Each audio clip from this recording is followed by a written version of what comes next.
Well, can you just, Minnesota's defense has been playing pretty well as of late, and obviously with Hunter, back there, they're kind of rolling. Just what does he bring to their defense, and just how much do you have to be aware of where he's at all the time? Well, they got a few pass rushers. Daniil is definitely one of them. He's definitely grown and gotten better every year. He's dynamic. Fortunately, I was up there with those guys when he was just a young pup, and he's really grown. He's got speed, he's got power, he's got moves, he's got spin moves. So, across the front, we're going to have our hands full. And they've been playing at a high level, and it's a tough place, a great environment to go up there at the Viking Stadium. So we got our hands full across the front. Everson's up there. All their guys, those young guys, are starting to grow and become better players, and learn from experience. So it's going to be. How much tougher is that task now with Penny dealing with the injury, and obviously not going to have Taylor and now down with Frank as well? Well, I think we go around with a next man up mentality, and it's great opportunities for whoever gets a chance to go out there and play and compete, and that's how young players get to start their careers, and some of these guys that get to go in there and play were undrafted guys, college free agents, and that's how you spur your career forward. And I think these guys are looking at a great opportunity to go set the tone, and we'll see. We got time. We got a few days to work everything out here, and come Sunday, we'll be ready to go. Before the season, we talked about the strength of this team possibly being on the offensive line. Just with some of these injuries, have you been able to get a sense of identity? I mean, just for the offensive line, with some of the injuries at all. We play as one. I talk about being a fist. 5 individuals strong together, and doesn't matter which guys are in there.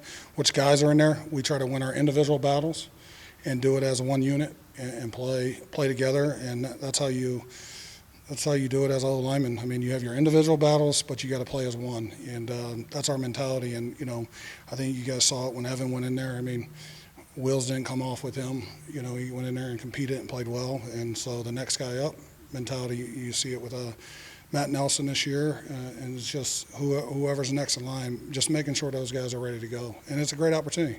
It's a great opportunity in front of, your team, your teammates, fans, family, and then go out there and play. But when you've got a couple broken knuckles on your fist or broken fingers, and you can't hit as hard, I guess, I don't know, how is the group play up to the expectations that they've had? I mean, I asked Dan about the development of the two. Is it a loss developmentally to not have a couple of guys that you're counting on for the long-term future to be out there? I mean, you always want your guys out there, but we're just taking it in stride, really. I mean, it's a great opportunity, like I said before. I mean, the next guy in, it's a challenge, but it's a fun challenge. It's embracing. That's why you play this game. You want to play. So when you're not the starter, you're always one play. You might be 2 play or 3 plays away, and now we're in that situation right now, and some of this stuff is those next couple guys get to come in and play. I don't see our wheels falling off. I mean, we're going to go out there and compete, and we're going to, go out there and play a physical game, and we're going to bring our hard hat and lunch pail and go ready to work. I mean, it's football, man. These guys have been doing it since they were 6 years old. It doesn't matter who you strap up. We're going to go out there and ready to play. That was a tough spot that Evan was put in. It seemed like he did play pretty well. I'm just curious about what did you guys see in him, think about him when he brought him in this year, and what sort of development you've seen from him? Well, last year he really got here last year, and he honestly had to play 2 games last year. He played center when Frank went out, and then he had to play guard versus Minnesota the last game of the year. So he's done a nice job, and he's a very smart player. Him and Frank do well together, communicate well together. They see the game the same way, and they got a good football IQ. And so it helps, guys like that. He can get everybody, he can rally the troops and get everybody on the same page and make calls and redirect things. And so it's good that, he's a very comfortable player and confident player. I'm curious about the preparation for Mike Zimmer's defense. I feel like we've been talking about it forever, but the stresses he puts on the A-gaps and a lot of the looks he shows. Is the book out there? I mean, have you seen in the years he's been in Minnesota, like everything he has to offer, or is it still adding pages even now? I think Coach Zimmer's always evolving and always looking a way to attack anybody's offense, and he's good at it. He's one of the best, and it can be a cat and mouse game a little bit. So we want to always stay one or two steps ahead of him instead of him, being behind him. But he does a heck of a job. He does a heck of a job breaking it down, him and his whole staff. They've been doing it for years. He's been doing it everywhere he's been, from Cincinnati to Dallas, all that, go way back there.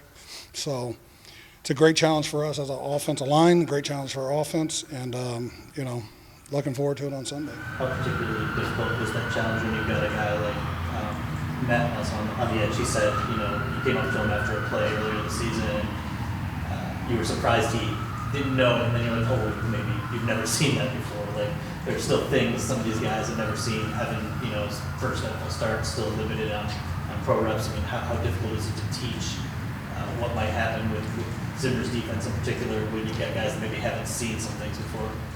Well, I know this as coaches, I always just joke around. We're kind of giving them the cliff notes, right? If you studied in college, all the cliff notes, and try to give them the answers to the test and show them things. And then another thing you got to do is, especially offensive line, is just rely on your rules and what happens. We can clean up things, but if we're all wrong together, we can be right too at the same time. So just use your rules. Don't panic.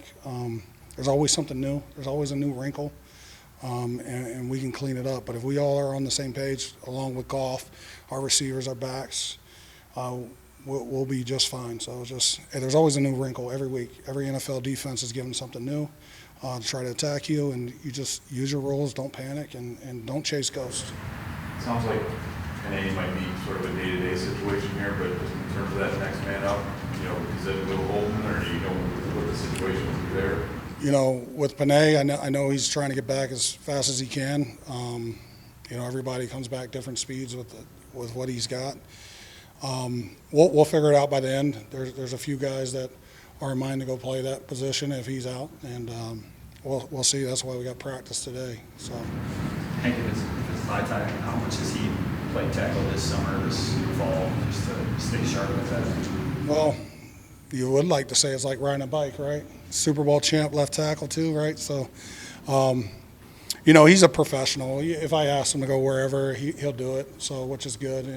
Any of these guys would go play wherever you wanted them to. So, I got a great room, and they're always up for a challenge, and so we're ready to go. We'll be ready by Sunday, and we're ready to go today. Has it been a challenge for you at all to get these guys ready? It was something that you enjoy too, these making sure that these young guys, when who hasn't played much, are ready, on top of everything, nothing slips off, I guess, whenever it's I would say this, as a coach, it's probably more stressful than being a player. Because a player, you get to control everything, right?